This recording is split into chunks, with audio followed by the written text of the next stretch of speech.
He was the most feared man in New York, a shadow kingpin who could silence witnesses with a single nod. But the one silence Dante Moretti couldn't break was his own son's. For 6 years, the boy hadn't spoken, hadn't reacted, and hadn't connected with the world, or so Dante thought. The best doctors in Switzerland had called the boy a lost cause. But then came a Tuesday night at a crowded restaurant and a trembling waitress named Claire. Risking a bullet to the head for interrupting the Don, she didn't bring him wine. She pulled a strange, battered object from her apron. What happened next didn't just silence the room.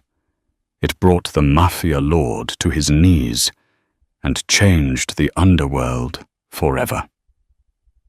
The rain battered against the heavy glass windows of L'Orologio, Manhattan's most exclusive Italian restaurant, blurring the city lights into streaks of gold and charcoal. Inside, the air smelled of truffle oil, aged mahogany, and fear. Claire Dawson adjusted her apron, her hands trembling slightly as she tucked a stray lock of brown hair behind her ear. She had been working at L'Orologio for only 3 weeks, just long enough to know that when the manager, Mr. Bianchi, started sweating through his suit, trouble was walking through the door. "Claire!" Mr. Bianchi hissed, grabbing her elbow a little too tightly near the kitchen pass. "Table 1. You're on it tonight." Claire's stomach dropped. Table 1 wasn't just a table.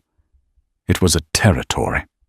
It was permanently reserved for Dante Moretti, the head of the Moretti crime family. The papers called him the Roman Wolf. He was a man who owned half the ports in New Jersey and half the judges in New York. Rumor had it he had once broken a sommelier's fingers for spilling a drop of Barolo on his cuff. "I thought Marcus was serving table 1, Claire whispered, glancing at the senior waiter, who was currently hiding in the wine cellar, pretending to organize inventory. "Marcus is indisposed," Bianchi said, wiping his forehead with a handkerchief. "You're the only one left. Just pour the water, take the order, and for the love of God, do not look him in the eye for longer than a second. And the boy, just ignore the boy." Claire frowned. "The boy, his son, he brings him sometimes. The kid is defective. Just stay away from him." Before Claire could ask what defective meant, the heavy oak doors at the front of the restaurant swung open. The ambient chatter of the restaurant, usually a dull roar of deal-making and gossip, was severed instantly. It was as if someone had sucked the oxygen out of the room. Dante Moretti walked in. He was taller than he looked in the paparazzi photos, wearing a charcoal suit that probably cost more than Claire's entire year of rent. His face was hard angles and cold composure, his eyes dark and scanning the room for threats. Flanking him were 2 bodyguards, massive men, whose suits strained against their shoulders. But Claire's eyes were drawn to the small figure trailing behind Dante's long strides. It was a boy no older than 6. He wore a miniature version of his father's suit, but it looked uncomfortable on him. His dark hair was combed severely to the side, and his eyes, wide, dark, and incredibly expressive, darted around the room frantically. He wasn't walking with the confident stride of a mafia prince. He was stumbling, his hands clamped over his ears, as if the silence of the room was actually a deafening scream. Dante reached the table and sat down, not waiting for the maitre d' to pull out his chair. The bodyguards took up positions by the entrance and the kitchen door. The boy, Leo, hesitated. "Sit," Dante said. His voice wasn't loud, but it carried a weight that made the silverware rattle. The boy didn't move. He was staring at the crystal chandelier above, mesmerized by the way the light fractured through the glass. "Leonardo," Dante said, sharper this time. He snapped his fingers near the boy's face. The boy flinched, startled, and scrambled into his chair. He looked down at the tablecloth, his small fingers picking nervously at the hem of his napkin. Claire took a deep breath, grabbed the water pitcher, and walked toward the lion's den. Just pour the water. Don't look him in the eye. She approached the table, her heart hammering against her ribs like a trapped bird. "Good evening, sir," she said, her voice steadier than she felt. "Sparkling or still?" Dante didn't look up from the menu. "Still. No ice." Claire poured the water into his glass with surgical precision. She moved to the boy's side. As she poured water into his glass, Leo didn't look at the water. He was looking at the bottom of the glass, watching the vibrations of the liquid as it hit the crystal. He reached out and touched the base of the glass, feeling the hum of the pour.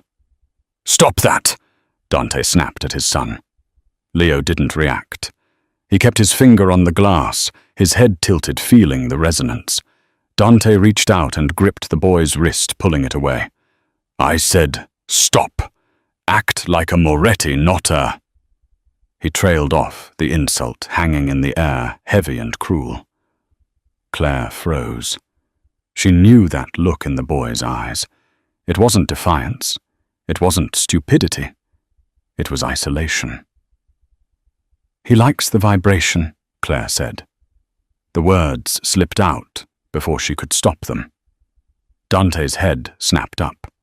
His eyes, cold as slate, locked onto hers. The restaurant seemed to tilt on its axis.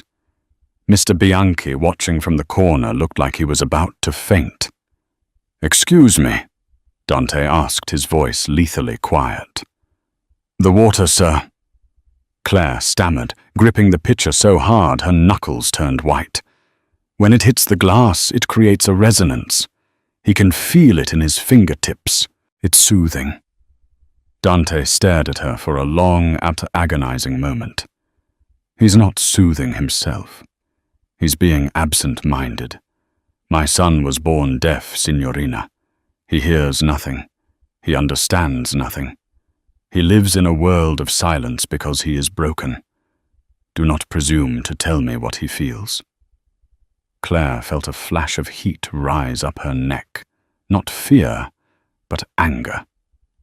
She looked at Leo. The boy had retreated into himself.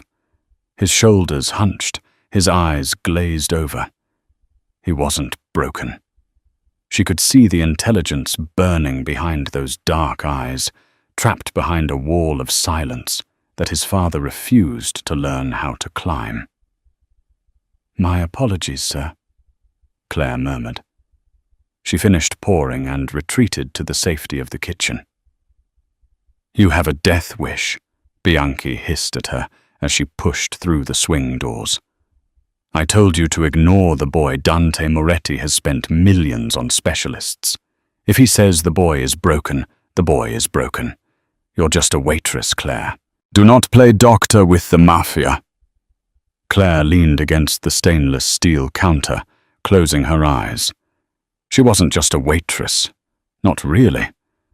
But in New York, nobody cared about who you used to be in Ohio, or the degree you had to abandon when your mother got sick and the debts piled up. "I'm taking their order," Claire said, pushing off the counter. "Send Marcus," Bianchi begged. "Marcus is hiding in the Chardonnay crate," Claire said. "I'm going back out." By the time the appetizers arrived, the tension at table 1 was thick enough to choke on. Dante was on his phone, barking orders in rapid-fire Italian to someone named Luca. Leo was left alone with a plate of calamari he hadn't touched. The restaurant had filled up, and the noise level had risen. For a hearing person, it was a low hum. But for Leo, Claire realized it must have been a chaotic storm of sensory input he couldn't filter. The vibration of footsteps on the wooden floor, the clinking of silverware, the heavy bass of the jazz music playing over the speakers. He could feel all of it thumping against his body, but he had no context for it. Claire watched from the service station. She saw Leo starting to rock back and forth in his chair. It was a subtle movement at first, rhythmic and soothing. Dante hung up the phone and saw the rocking. He slammed his hand on the table. The silverware jumped. "Leonardo, enough!" Dante shouted. The restaurant went quiet again. People stared. Leo didn't hear the shout, but he saw the anger in his father's face and felt the violent slam on the table. The boy panicked. He didn't know why his father was angry. He had just been trying to calm the noise in his body. Leo stood up on his chair, letting out a guttural, high-pitched cry, the sound of a deaf child who cannot self-regulate the volume of his own voice. It was a sound of pure frustration. "Sit down." Dante stood up, his face flushing with embarrassment and rage. He grabbed Leo's arm. Leo yanked back, knocking over his water glass. The crystal shattered on the floor. The sound of breaking glass was the final straw. Dante Moretti looked like he was about to strike the boy, not out of malice, perhaps, but out of a desperate, aggressive helplessness. He raised his hand. "Don't you dare!" The shout didn't come from a bodyguard. It came from Claire. She rushed across the dining room, ignoring the gasps of the other patrons. She stepped right between the mafia don and his son. Dante froze his hand raised. He looked at Claire as if she were an alien species. "Move," he growled, "before I have you removed permanently." "He's not being naughty," Claire said, her voice shaking, but her feet planted firmly. "He's overstimulated. He can't hear the music, but he can feel the bass in the floorboards, and it's scaring him. Look at him." Dante looked at his son. Leo was hyperventilating, tears streaming down his face, clutching his chest. "He's defective," Dante spat, though his voice wavered slightly. "He needs discipline." "He needs to know you're there," Claire snapped. She turned her back on the most dangerous man in New York and knelt down in front of the sobbing boy. She didn't try to hug him or restrain him. She reached into the front pocket of her apron. Every bodyguard in the room, tensed hands going to the holsters inside their jackets. Bianchi shrieked from the back. "Claire, no." If she pulled out a weapon, she would be dead before she hit the floor. But Claire didn't pull out a gun. She pulled out a small velvet drawstring pouch. She opened it quickly and removed a strange silver object. It looked like a two-pronged fork made of heavy surgical steel. A tuning fork, specifically a weighted medical-grade tuning fork used for bone conduction testing. Dante watched, confused, his hand hovering near his jacket. "What is that?" Claire ignored him.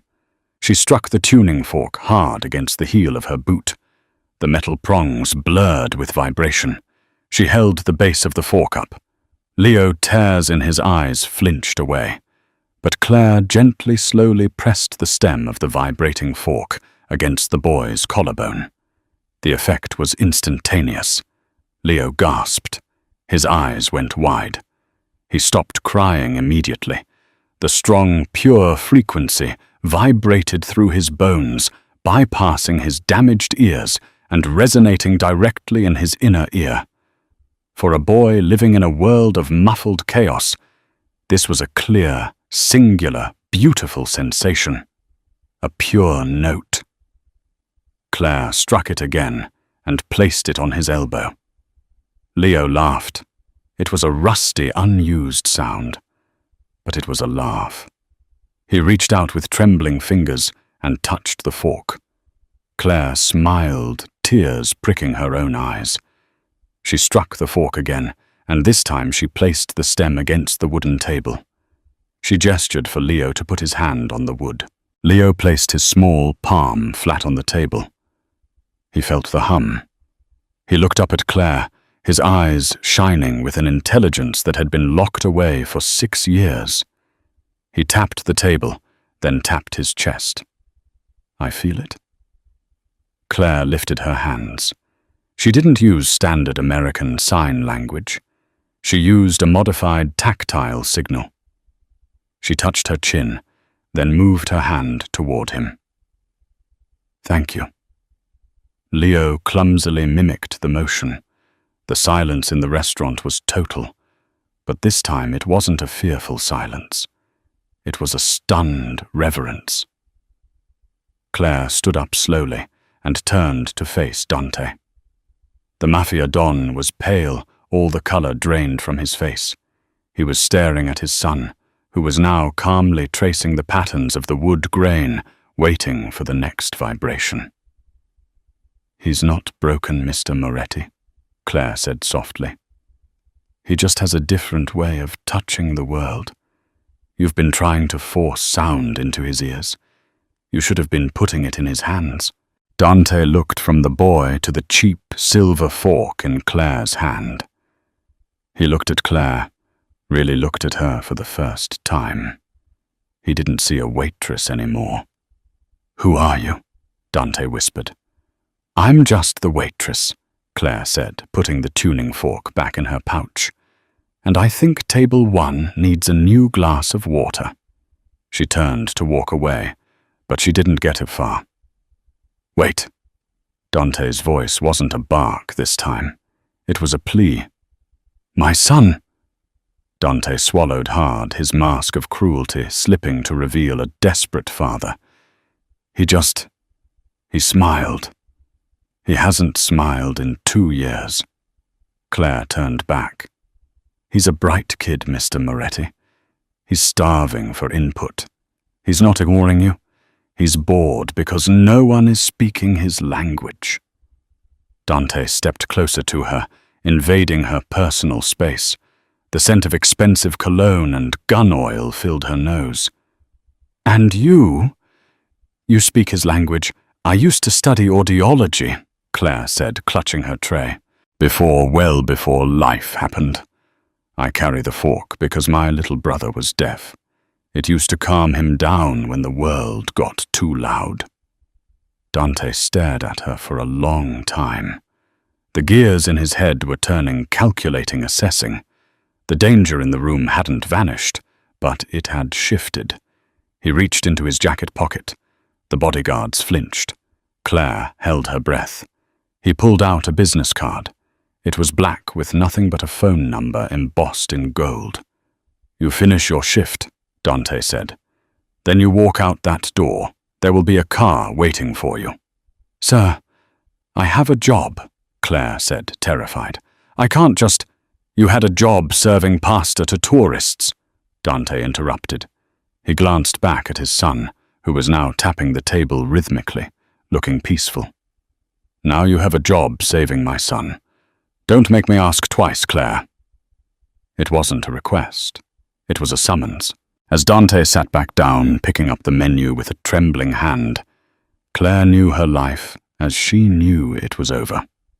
She had just walked into the lion's den, pulled a thorn from the paw of the cub, and now the lion wasn't going to let her leave. The alley behind l'Orologio smelled of stale rain and garbage, a stark contrast to the truffle oil scent inside. Claire stood by the metal exit door, clutching her purse against her chest as if it were a shield. It was 11:30 p.m. Her shift was over. Mr. Bianchi had practically shoved her out the door, pressing an envelope of cash into her hand, her final wages, and whispering, "Good luck, Claire. Don't look back." He looked at her like she was a ghost, someone already dead. A black SUV sat idling at the curb, its windows tinted so dark they looked like polished obsidian. The engine purred with a low, menacing rumble. As soon as the metal door clicked shut behind her, the back door of the SUV swung open. A man stepped out. It wasn't Dante.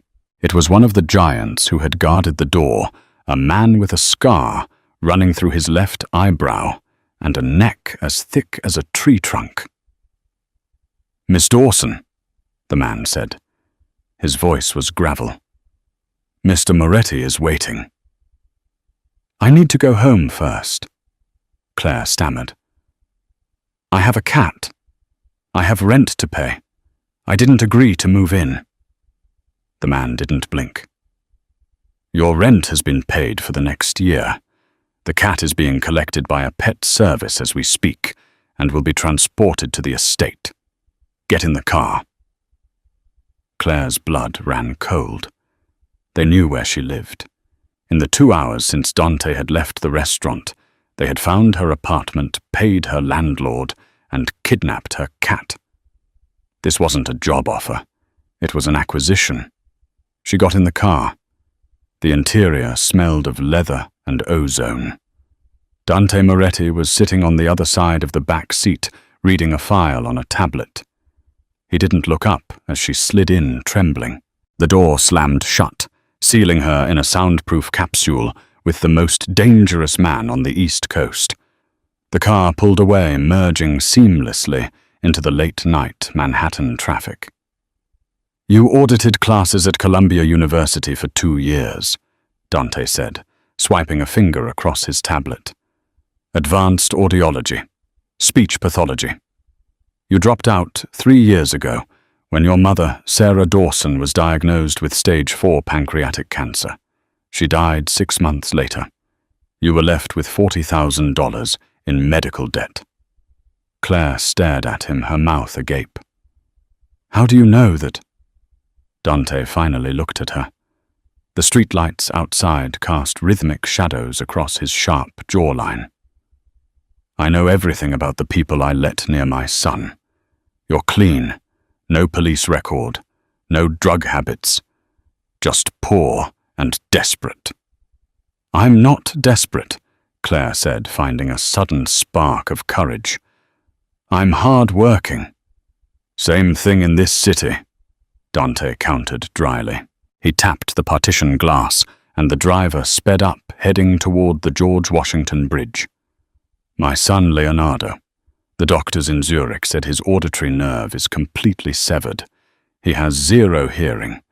They suggested a cochlear implant, but the surgery carries a risk of facial paralysis, and the success rate for his specific condition is low. I refuse to let them cut into his head." "That was a valid choice," Claire said, her professional instincts kicking in, despite her fear. "Implants aren't a cure. They're a tool. If he's not a candidate, forcing it could traumatize him." Dante's eyes narrowed. "Everyone else told me I was denying him a normal life. They told me I was being stubborn. Normal is overrated, Mr. Moretti. You don't need to fix him. You need to reach him." Dante fell silent, staring out the window at the dark Hudson River passing below.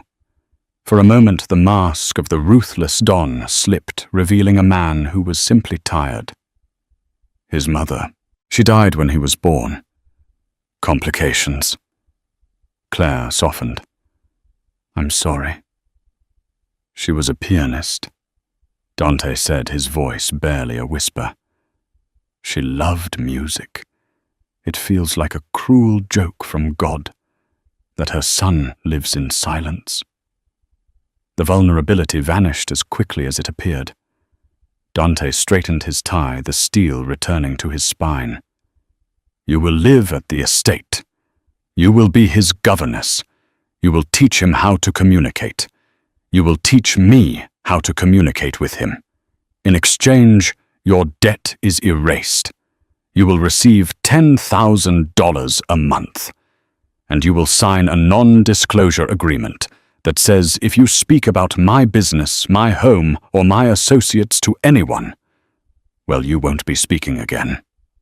Claire swallowed hard. The money was life-changing. It was freedom from the crushing weight of debt she'd been carrying for years. But the cost was her freedom. "And if I say no?" Claire asked. Dante turned to her, his dark eyes unreadable. "We are already crossing the bridge, Claire. You're already in." The car sped into the night, leaving the lights of the city behind, as they headed toward the dark wooded cliffs of the Palisades. The Moretti estate wasn't a house. It was a fortress disguised as a mansion. High stone walls topped with iron spikes surrounded the property. Cameras swiveled on every corner. The gates opened with a heavy mechanical groan as the SUV rolled up the long, winding driveway. The house itself was a sprawling Gothic revival structure, all grey stone and pointed arches. It looked beautiful, imposing and utterly cold. Claire was shown to her room by a housekeeper named Eleanor, a stern woman in her 60s who looked at Claire with a mixture of pity and suspicion. The room was luxurious, king-sized bed silk sheets, a private balcony, but Claire barely noticed. Her mind was on the boy. "Where is he?" Claire asked Elena, as the woman put down a stack of fresh towels. "Master Leonardo is in the nursery." "West Wing," Elena clipped. "The boss said you start tomorrow." "I start now," Claire said. She didn't know where the confidence came from, perhaps from the adrenaline still pumping through her veins. She grabbed her bag, which contained the tuning fork, and walked out of the room. She found the nursery by following the silence. The rest of the house had the subtle sounds of security guards walking, radios crackling and distant phones ringing. But the West Wing was dead quiet. Claire pushed open the heavy oak door. The room was massive. It was filled with the most expensive toys money could buy. An electric train set circled the room. A robotic dinosaur sat in the corner. A high-end television was mounted on the wall playing cartoons. Leo was sitting in the middle of the floor, his back to the door. He was surrounded by a pile of Lego bricks. He wasn't building anything. He was just clicking 2 bricks together over and over again. Click, click, click. He was feeling the snap in his fingers. Claire stepped inside and closed the door. The vibration of the door latching made Leo pause. He didn't turn around, but he stiffened. He knew someone was there. Claire took off her shoes. She wanted to feel the vibrations of the floor just like him. She walked in her socks, stepping heavily. Thump, thump, thump. Leo turned around. His eyes went wide when he saw her. He recognized her, the lady with the magic metal stick. Claire smiled and sat down on the floor, cross-legged about 5 feet away from him. She didn't wave. She didn't speak. She waited. Leo watched her warily. He held up a red Lego brick. Claire reached into her pocket. She didn't take out the tuning fork this time. She took out a small rubber balloon she had grabbed from a party supply bag left in the kitchen area of the restaurant before she left. She blew it up, tying it off. She held the balloon out to Leo. He looked confused. Claire placed the balloon on the floor and tapped it with her finger. It bounced. Then she pulled her phone out of her pocket, turned the music volume to maximum, and placed the phone against the balloon. She played a song with heavy bass, some old hip-hop track. She gestured for Leo to touch the balloon. Leo crawled forward, hesitant. He reached out and placed his fingertips on the taut rubber surface of the balloon. His face transformed. The balloon acted as an amplifier for the vibrations. He could feel the beat, the rhythm, the complex patterns of the bass line vibrating against his skin in high definition. It was better than the floor. It was concentrated sound. A smile broke across his face, a genuine toothy grin that lit up the gloomy room. He looked at Claire and laughed a high, breathless sound. Claire tapped her chest. Feel. Leo tapped his chest. Feel. What are you doing? The voice came from the doorway. Claire jumped and Leo flinched, losing contact with the balloon. Dante was standing there. He had discarded his suit jacket and rolled up his white sleeves, revealing forearms corded with muscle and ink. He was holding a glass of amber liquid. He looked exhausted, leaning against the doorframe, as if the weight of his empire was crushing him. "I'm showing him music," Claire said, keeping her voice low, though she knew Leo couldn't hear. "He can't hear the melody, but he can feel the rhythm. The balloon amplifies the vibration." Dante walked into the room. He looked at his son, who was now hugging the balloon to his chest, closing his eyes and swaying to the beat, vibrating through the rubber. "I bought him a Steinway piano," Dante said, gesturing to a covered shape in the corner. "I bought him speakers that cost $50,000, and you make him happy with a 10-cent piece of rubber." "Money doesn't buy physics, Mr. Moretti," Claire said softly. "You've been trying to give him the best, but he just needs the tactile. He needs to touch the sound." Dante walked over and sat down on the floor. It was a jarring sight, the Don of New York sitting on a rug in his sock's glass of whiskey in hand. "Show me," Dante said. Claire handed the balloon to Dante. "Hold it. Close your eyes." Dante hesitated, looking at the balloon like it was a bomb. But he did it. He closed his eyes and held the rubber sphere. Claire turned the volume up on her phone. Dante sat there for a moment, feeling the thrumming beat against his palms. He opened his eyes and looked at Leo. Leo was watching his father with intense curiosity.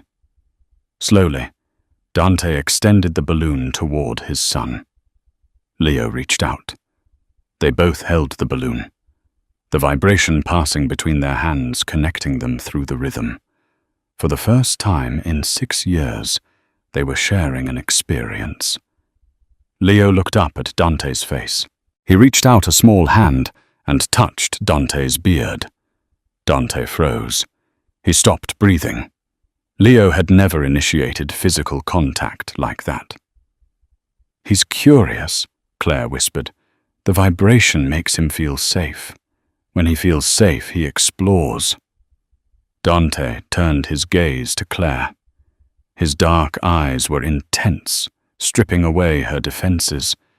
There was a heat in them that made her breath hitch. It wasn't just gratitude. It was intrigue. It was the look of a man who had found something rare and didn't know whether to protect it or destroy it. "You stay," Dante said, his voice rough. "Whatever you need, whatever equipment, whatever balloons, you buy it.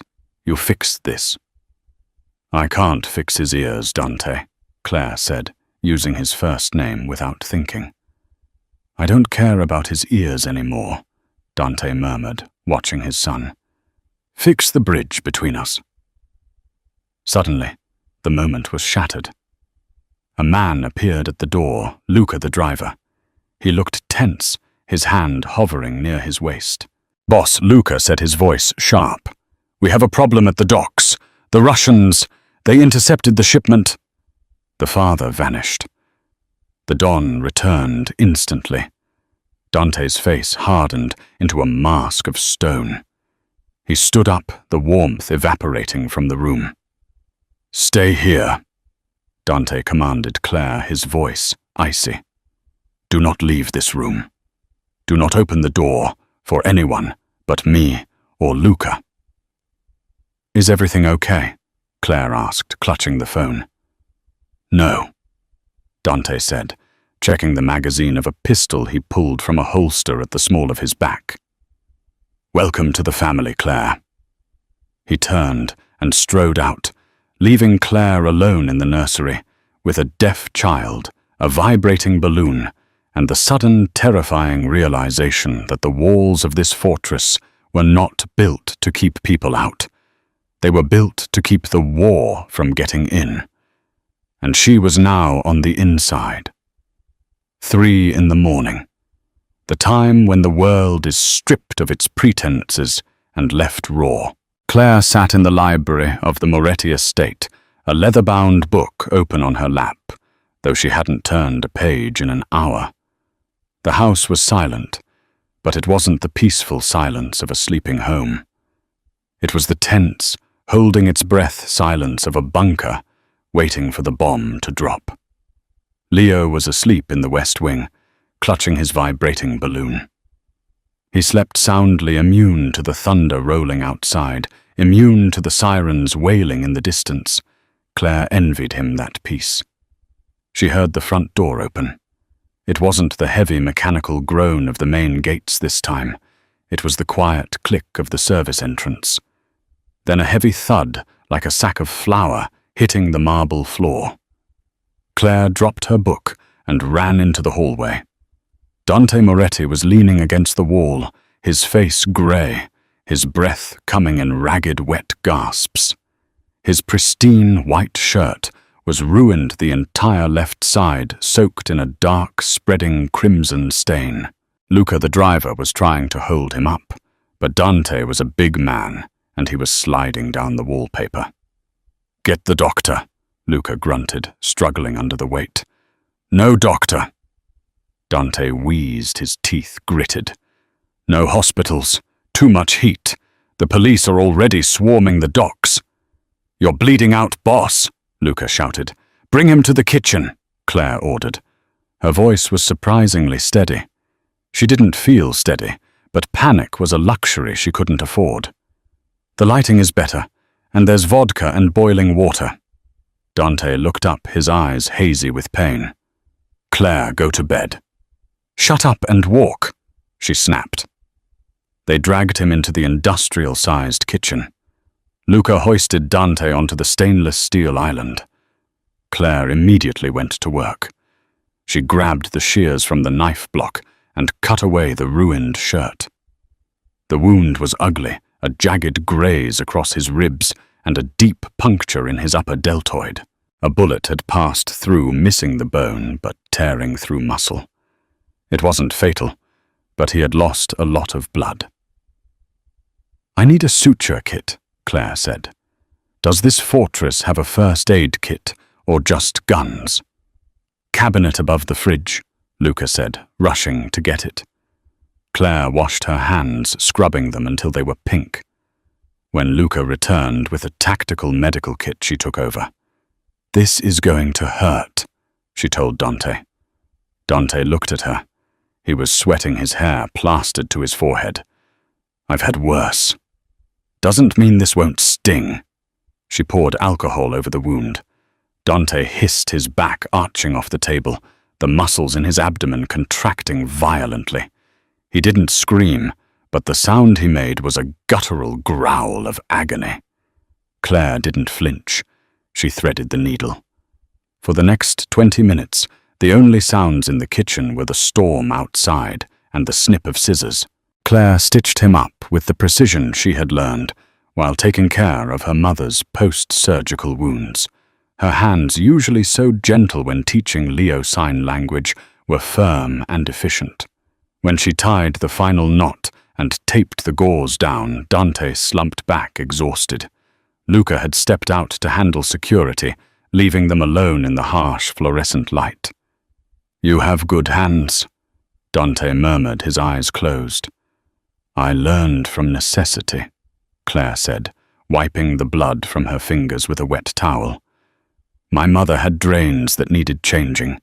You learn fast when the person you love is in pain." Dante opened his eyes. They were dark, dilated, and fixed on her. "You think I'm a monster, don't you? Coming home at 3 a.m. with bullet holes in me." "I think you're a man in a dangerous line of work," Claire said diplomatically. She poured him a glass of water. "Drink." He ignored the water. He reached out and grabbed her hand. His grip was weak, but his skin was burning hot.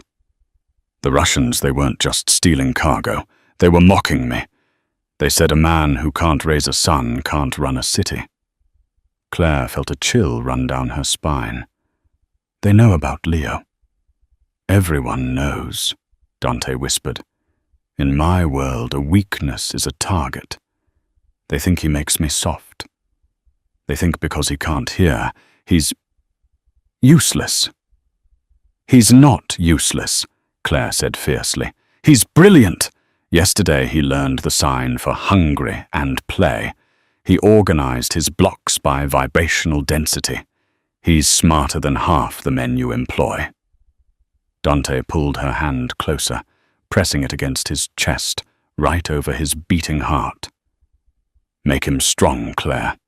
Teach him, because if something happens to me, the wolves will come for him, and they won't show mercy.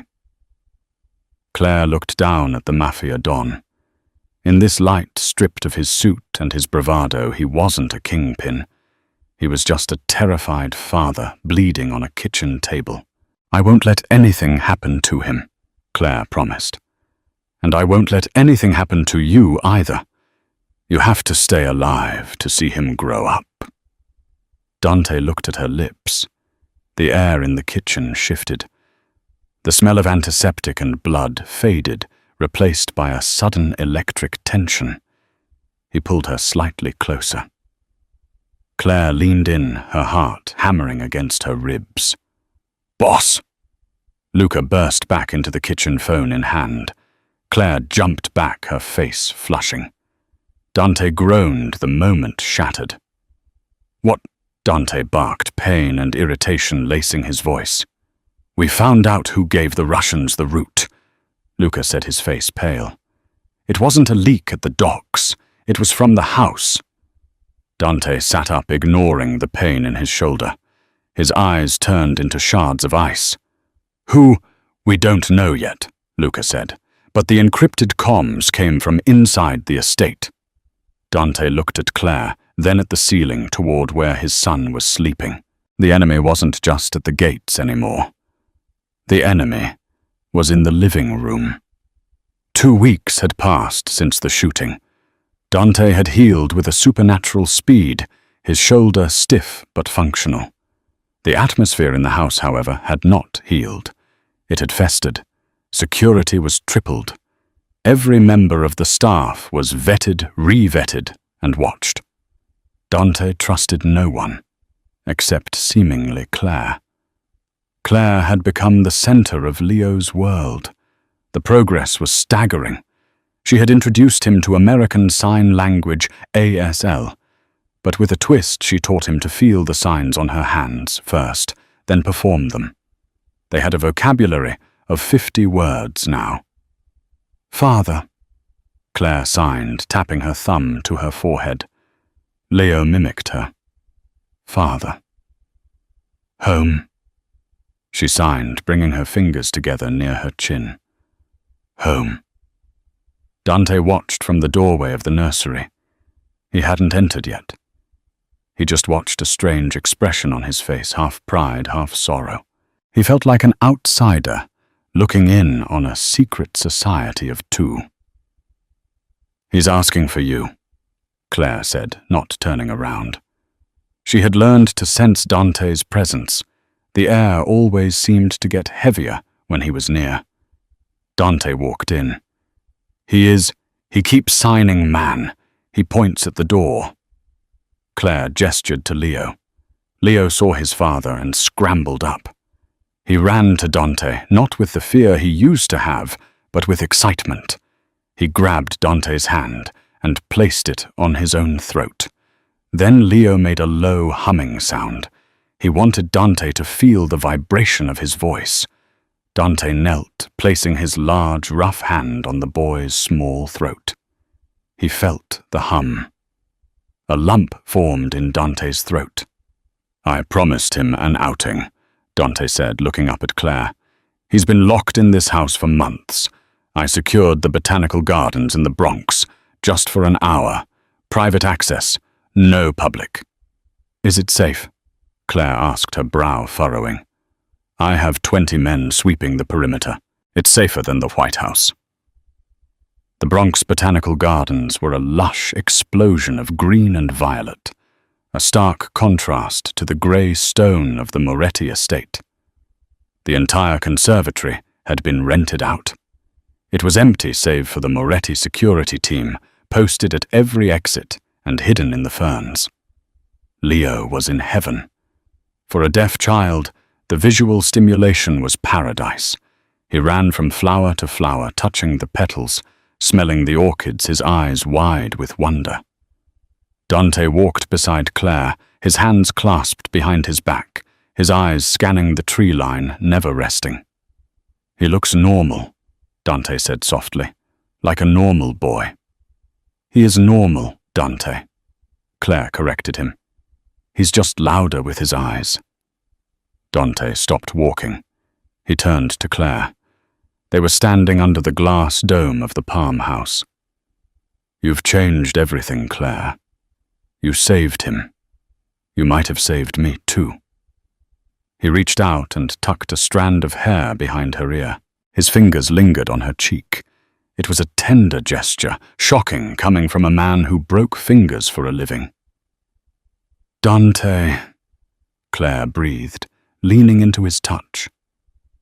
Leo was a few yards away, staring at a large reflective glass pane that separated the tropical room from the desert room. He was tapping the glass, watching his reflection. Suddenly, Leo stopped tapping. He frowned. He pressed his face against the glass. He saw something. In the reflection of the glass behind a dense cluster of cacti in the adjacent room, Leo saw a flash, a tiny rhythmic sparkle of light, like a star winking. Leo didn't know what a sniper scope looked like, but he knew vibration, and he knew light. He turned around and waved his arms frantically at Claire. He signed the word Claire had taught him for bad. Then he pointed at the glass. Claire looked. She followed his finger. She saw the glint. "Dante, get down." Claire didn't think. She didn't calculate. She threw herself to the left, tackling Leo to the ground, shielding his small body with her own. Crack! The sound of the high-powered rifle shot shattered the tranquility of the garden. The glass pane next to Dante's head exploded into a million diamonds. If Claire hadn't screamed, if Dante hadn't flinched toward her voice, his brains would have been painting the orchids. "Sniper!" Dante roared, pulling his gun before the glass even hit the floor. Chaos erupted. The security team swarmed, shouting orders. 2 more shots rang out, digging divots into the stone path inches from Claire's boots. "Stay down!" Dante screamed, firing blindly toward the upper ridge of the glass ceiling where the shot had come from. He grabbed Claire and Leo by the collars of their shirts and dragged them behind a large concrete planter. Leo was crying not because of the noise, but because he could feel the terrifying vibrations of his father's shouting and the concussions of the gunfire slamming into the ground. "They're inside," Dante hissed, checking his ammo. "How the hell are they inside?" "The glass!" Claire gasped, checking Leo for injuries. Leo saw the light in the glass. Dante looked at his son. The boy was shaking, clutching Claire's arm. Then Dante's phone buzzed. Not a call, a text. He glanced at it. It was a message from an unknown number. "The boy is the anchor. Cut the anchor. The ship sails free. V." Dante's face went white. Whiter than when he had been shot. "V," he whispered. "Vinny. Vincenzo Vinny Moretti. His cousin, his underboss. The man who was currently heading the security detail at the North Gate. The man who had held Leo when he was a baby. "It's Vinny." Dante growled a sound so full of betrayal and rage, it sounded inhuman. "He sold us out. He thinks if Leo dies, I'll be free to lead the family without distraction." "We have to move," Claire said, spotting movement on the upper walkway. "They're flanking us." "No," Dante said, standing up. He looked like the devil himself. "You take the boy. You run to the service exit. Luca is there. What about you? Claire cried. Dante looked at his cousin Vinny, who was now visible on the balcony, holding an assault rifle, looking down at them with a sorrowful expression. I'm going to have a family reunion, Dante said. He stepped out from behind the planter, fully exposed, raising his weapon. He didn't look back. Run! Claire, run! Claire grabbed Leo, lifted him into her arms and sprinted. She didn't look back at the gunfire. She didn't look back at the man she was falling in love with. She ran for the boy's life, while behind her, the glass house turned into a killing jar. The service exit of the Botanical Gardens was a blur of rain and adrenaline. Claire burst through the metal doors, clutching Leo to her chest, just as Luca's black SUV screeched to the curb. Get in!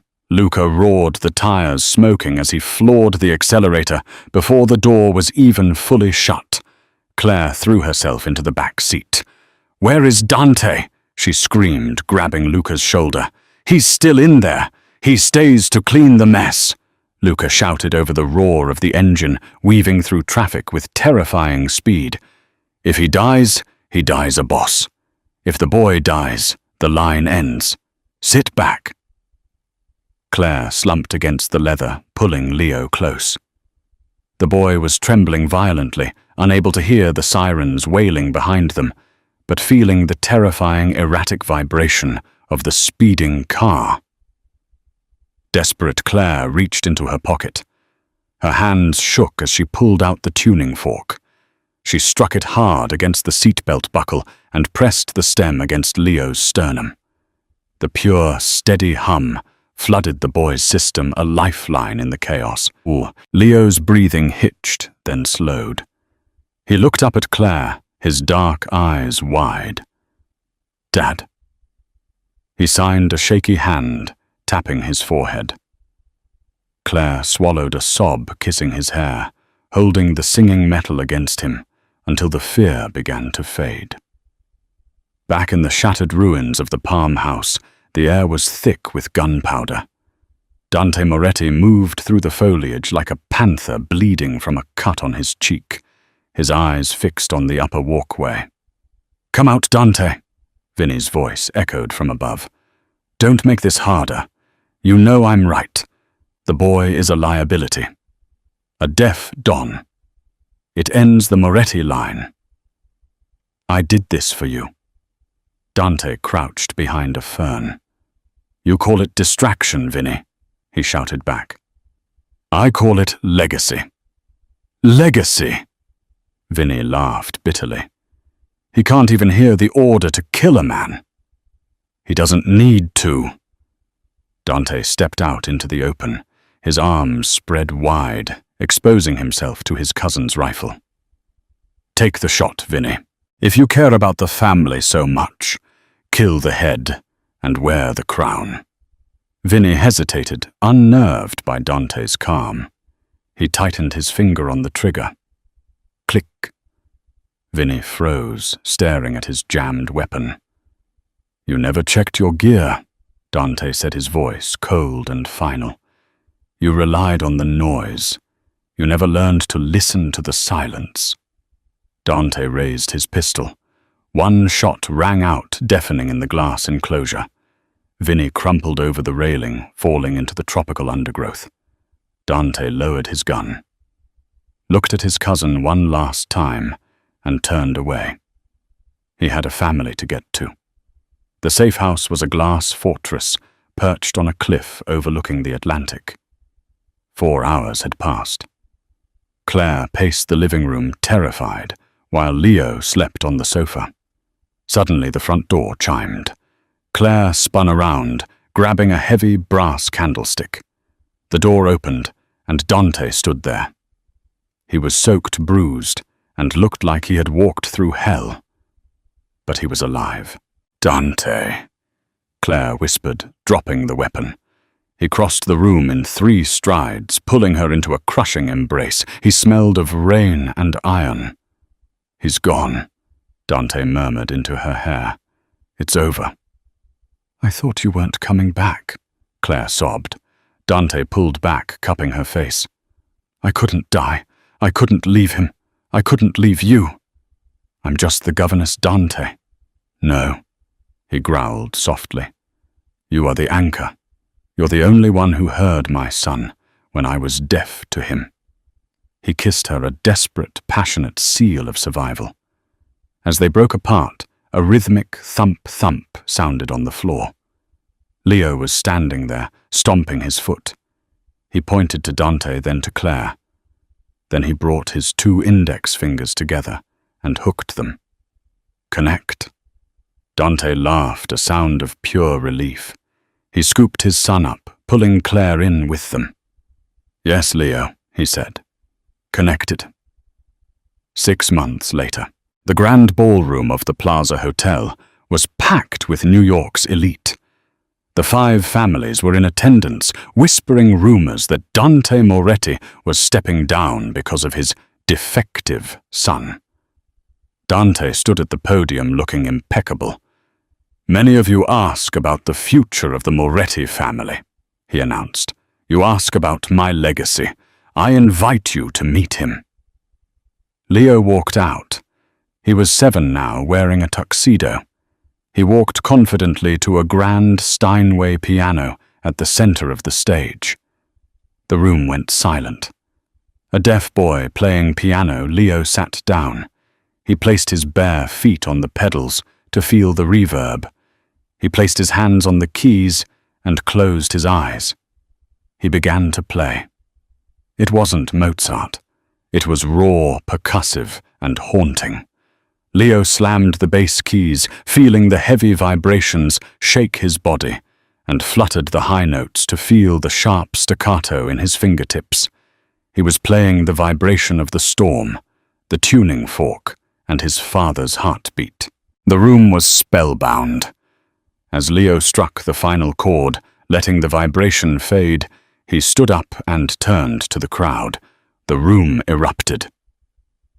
Men who had killed for money were wiping their tears, giving a standing ovation. Leo couldn't hear the clapping, but he saw the people standing. He felt the floor shaking with their approval. He looked to the side. Claire was there, crying happy tears, signing applause. Dante walked out, his face beaming with ferocious pride. He placed a hand on Leo's shoulder. The Moretti family does not listen to the noise of the world, Dante declared. We make our own sound. Dante took Claire's hand on one side and Leo's on the other. The mafia boss, the waitress, and the boy who lived in silence stood united.